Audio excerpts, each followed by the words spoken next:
नमस्कार, मैं कमलेश कबीर आपका एक बार फिर स्वागत करता हूं इस नए एपिसोड में। आज के इस एपिसोड में हम बात करने वाले हैं जेपीसी की, जो रिपोर्ट थी वक्फ बोर्ड को लेकर, उसको आज सदन में पेश कर दिया गया। और सदन में जब उसको पेश किया गया तो भारी हंगामा भी देखने को मिला दोनों सदनों में। अब जब हम सदन की कार्रवाई की बात करें तो अक्सर होता यह है कि जो भी बिल होता है संसदीय कमेटी के द्वारा वो पहले लोअर हाउस में लाया जाता है, लोकसभा में। लेकिन आज सबको पता था कि जेपीसी की जो रिपोर्ट है वो पेश होनी है, इस वजह से लोकसभा में सदन की कार्रवाई आते ही उसमें शोरगुल होना शुरू हो गया और लोकसभा में सदन को स्थगित कर दिया गया। तो उसके बाद में जेपीसी की जो रिपोर्ट थी वक्फ बिल को लेकर, उसको राज्यसभा में पेश किया गया। और जब राज्यसभा में पेश किया गया तो राज्यसभा में भी जो है वो भारी हंगामा देखने को मिला। और मल्लिकार्जुन खड़गे जो नेता प्रतिपक्ष है राज्यसभा में, कांग्रेस पार्टी के अध्यक्ष भी है, और जिस तरीके से बुढ़ापे में आजकल वो टिक्का टिप्पणी करते हैं, तो उन्होंने तो जो है वो फर्जी करार दे दिया कि ये रिपोर्ट ही फर्जी है। अब इस देश के लिए फर्जी कौन है वो आप समझ सकते हैं, पार्टी या फिर ये रिपोर्ट। और दूसरा, जिस तरीके से हंगामे की बैंड चढ़ा, तो उससे एक चीज साफ तौर से निकल के आती है कि अब ये लड़ाई जो है वो 80 और 20 की हो गई है। 80 और 20 की मैं कहता हूं। तो अब यहां पर आने वाला समय, ये एक अंदेशा लग रहा है कि यहां पर दो ही पार्टियां होगी, एक हिंदू पार्टी और दूसरी एक मुस्लिम पार्टी। अब जब मैं ये कह रहा हूं कि ऐसा क्यों दिखाई दे रहा है, तो ऐसा इसलिए दिखाई दे रहा है कि विपक्ष की जितनी भी जो पार्टियां थी, चाहे उसमें कांग्रेस पार्टी की आप बात कर लीजिए, उसमें समाजवादी पार्टी की आप बात कर लीजिए, तृणमूल कांग्रेस की बात कर लीजिए, आम आदमी पार्टी की बात कर लीजिए, जो नई नई चुनाव में आ रही है, और इसके अलावा असदुद्दीन ओवैसी। तो असदुद्दीन ओवैसी, वो तो आपको पता ही होगा कि इस वक्त देश का दूसरा जिन्ना बना हुआ है।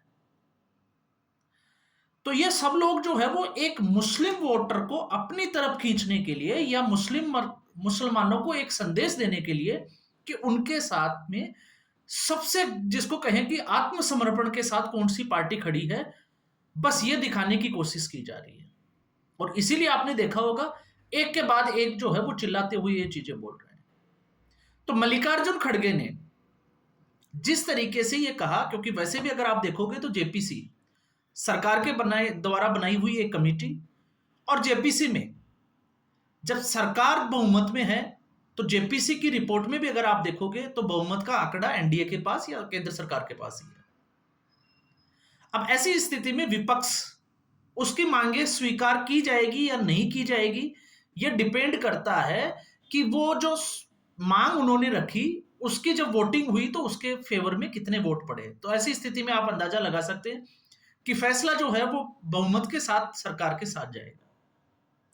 अब इसमें जिस तरीके से मल्लिकार्जुन खड़गे ने कहा कि इसमें डिसेंट नोट को ऐड ही नहीं किया गया, तो वैसे तो जेपीसी ने अब तक कौन कौन से राज्य का विजिट किया, किन किन लोगों से वो रिपोर्ट ली, किन किन से मुलाकात हुई, वो सारी रिपोर्ट जो कार्रवाई है वो उसमें ऐड की गई है। तो ये लगभग 600 पेज की एक रिपोर्ट है।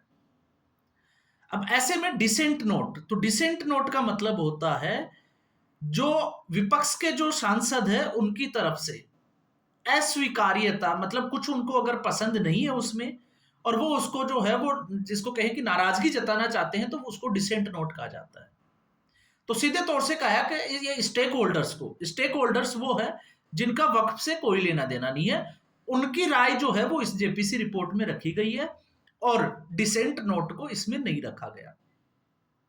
और आपने देखा होगा उसके बाद जब ये लोकसभा में मामला आया, तो लोकसभा में अमित शाह ने तो सीधे तौर से कह दिया कि ये जो है वो चेयरमैन का अपना एक विवेक है, चेयरमैन चाहे तो इसको स्वीकार कर सकता है, चाहे तो नहीं। और अगर चेयरमैन इसको स्वीकार करता है तो भारतीय जनता पार्टी या एनडीए की सरकार को इससे कोई प्रॉब्लम नहीं है। लेकिन इसके ऊपर विपक्ष ने हंगामा कर दिया और सदन से वॉकआउट कर दिया।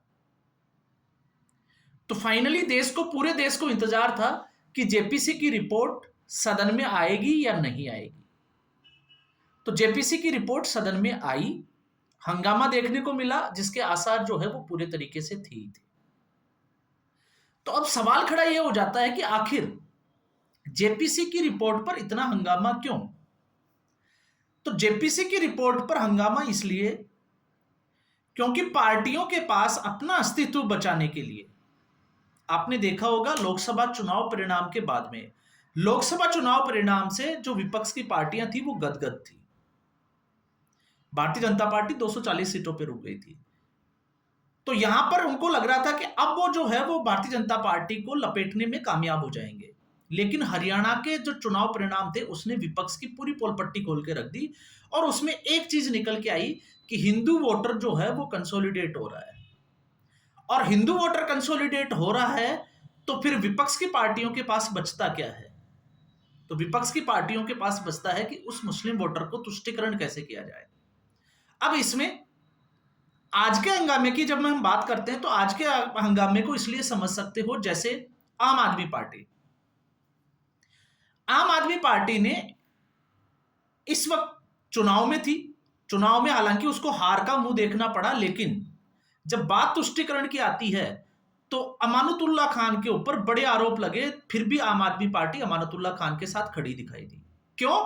क्योंकि अमानतुल्लाह खान ने जो 14 सीटों के जो मुस्लिम बाहुल्य क्षेत्रों की जो सीटें थी उसमें अच्छी पकड़ बना रखी थी। और जहां मुसलमानों की बात आती है तो आप देखोगे भीमराव अंबेडकर से लेकर अब तक जब पार्टीशन की उनकी बात करोगे तो मुस्लिम कम्युनिटी जो है वो भारतीय डेमोक्रेसी को मानती ही नहीं है। अब जब वो भारतीय डेमोक्रेसी को मानती ही नहीं है तो आपने देखा होगा कि लगातार हम इनको ये कहते हैं कि अल्पसंख्यक, लेकिन अल्पसंख्यक आके जो है वो अपना बार बार शक्ति प्रदर्शन करते हैं। और इसी शक्ति प्रदर्शन में आपने ये भी देखा कि अमानतुल्लाह खान, जिसने एक 8 साल से एक मर्डर जो आरोपी था, जब उसको पकड़ने पुलिस गई तो उसको भगाने में जो है वो अमानतुल्लाह खान ने और ये भी कह दिया कि ये इलाका उनका है। बाकी आप जगह जगह दंगों की बात करोगे तो फिर आप देखोगे कि समुदाय विशेष के द्वारा जो है वो किस तरीके से दंगे फैलाए गए।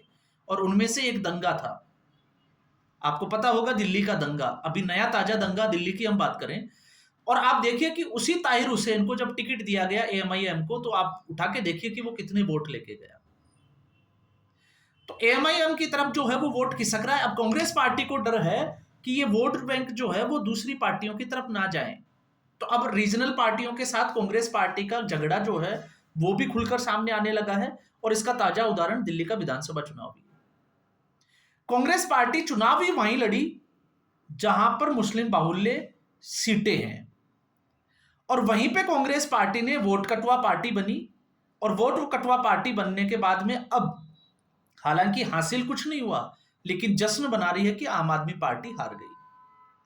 तो अब जब बारी आएगी समाजवादी पार्टी की उत्तर प्रदेश की, तो फिर कांग्रेस पार्टी की नजर रहेगी कि मुसलमानों को अपनी तरफ किस तरीके से किया जाए, जो उनका परंपरागत वोट था। तो फिर इस कड़ी में आपने देखा कि आज संसद में इकरा हसन वो भी चिल्ला रही थी, और उसका चिल्लाना भी जायज था क्योंकि समाजवादी पार्टी लोकसभा चुनाव से जो है वो उसको लग रहा है कि मुस्लिम वोटर अब उसके साथ है, क्योंकि उत्तर प्रदेश में मायावती कमजोर पड़ गई है। तो फिर आप देखिए पश्चिमी बंगाल में तृणमूल कांग्रेस का भी यही हाल है। और तृणमूल कांग्रेस का तो यह हाल है कि अब ममता बनर्जी ने सीधे तौर से एकला चलो की नीति पे काम करना शुरू कर दिया है, क्योंकि राहुल गांधी ने घोषणा की कि वो पश्चिमी बंगाल में पद यात्रा करेंगे। तो वहां पे टकराव जो है वो साफ तौर से दिखाई दे रहा है। ठीक ऐसी स्थिति में अब जो है वो महाराष्ट्र की भी स्थिति आ गई। तो आप अगर इन स्थितियों का आकलन करोगे तो आपको समझ में आएगा कि आखिर जेपीसी की रिपोर्ट से इनको कोई दिक्कत नहीं है, इनको मुस्लिम वोटों से प्रॉब्लम आ रही है। और ये लोग जेपीसी के बजाय आपस में एक दूसरी जो पार्टियां हैं विपक्ष के, आपस में अपनी सहयोगी पार्टियों को ये दिखाने की कोशिश कर रहे हैं कि मुसलमानों का सबसे बड़ा हिमायती कौन। कांग्रेस, समाजवादी पार्टी, तृणमूल कांग्रेस, शिवसेना, क्योंकि आजकल तो शिवसेना भी जो है वो इसमें कूद पड़ी है। तो ये सारा खेल इसी में चल रहा है।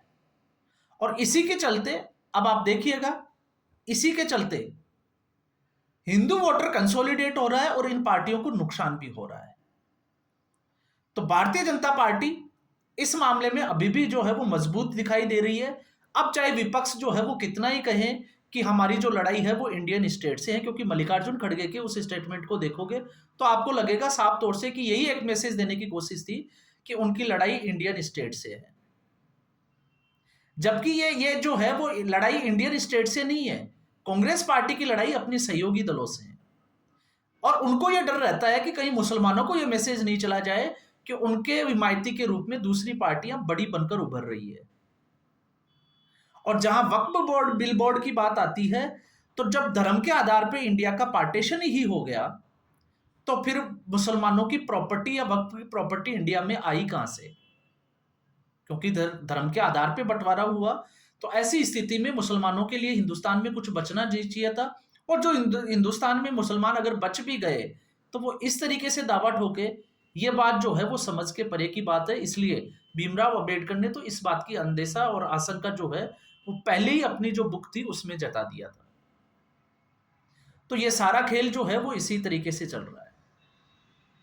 और आज के एपिसोड में अगर आप देखोगे, तो मैंने बात भी इसी को लेकर अमानतुल्लाह खान की और इनकी इसीलिए की कि आखिर आपको पता चले कि चल क्या रहा है। हर बार जो है वो अल्पसंख्यक जो है वो आप देखोगे तो सिख, ईसाई, जैन, बौद्ध, इनकी अगर हम बात करें तो ये अल्पसंख्यक है। अगर हम मुस्लिम आबादी की बात करें तो ये आबादी जो है वो बहुत आगे निकल चुकी है। और आगे निकल चुकी है इसीलिए तो आप और हम जो है वो पत्थरबाजों को देखते हैं। अगर ये कम होते तो शायद आपको लगता होगा कि ऐसी घटनाएं होती, तो ऐसी घटनाएं बिल्कुल भी नहीं होती।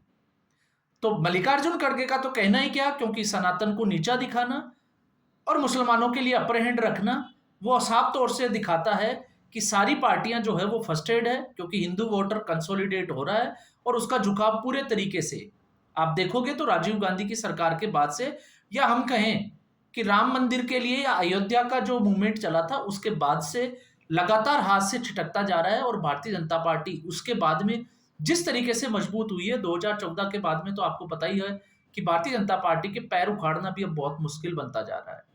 तो चुनाव जो है वो 2029-30 की बात है, लेकिन अभी से जो है वो विपक्ष तैयारियों में लगा हुआ है। और विपक्ष की तैयारियां सिर्फ और सिर्फ जो है वो इसी तरीके से है कि कैसे अपने सहयोगियों में बड़ा दिखाया जाए। तो आज के एपिसोड में बस इतना ही।